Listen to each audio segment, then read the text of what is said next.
Familjet shqiptare po kalojnë një periudhë të fortë tranzitore nga fenomenet e migracionit, varfëria, kostot e larta të jetesës që po ndikojnë në uljen e martesave si dhe nga ana tjetër, divorcet që kanë tendencën rritëse.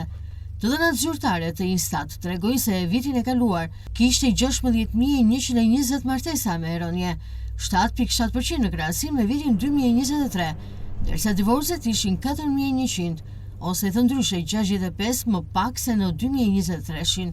Edhe pse numri absolut i divorceve ka luhatje, raporti i tyre për 100 martesa është rritur dukshëm.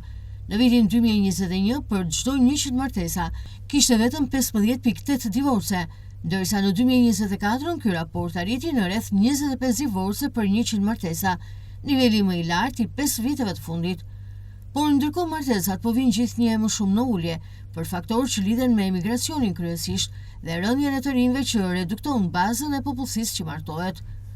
Presioni ekonomik është bërë një tjetër faktor vendimtar, si për mos lidhje në martesë, ashtu edhe për divorcet. Të rinj përballen me paga të ulta, qëra të larta, apartamente të papërballueshme për të bler dhe vështirësi serioze për të krijuar kushte të qëndrueshme për një familje. Si rjedhoj, martesa shtyhet në kohë ose shmanget krejtësisht. Nga ana tjetër, divorcet po vinë në rritje nga vështirësitë financiare që nxisin tensione edhe brenda familjeve. Gjithashtu, një tjetër faktor kryesor është edhe ndryshimi i mentalitetit.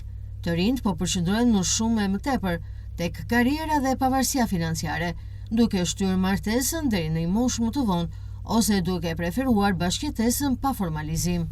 Gjithnjë më shumë, sidomos në zonat urbane, stresi është më i lartë, ritmi i shpejtë i jetesës dhe mungesa e mbështetjes sociale po shton presionet brenda familjes, teksa normat shoqërore janë liberalizuar.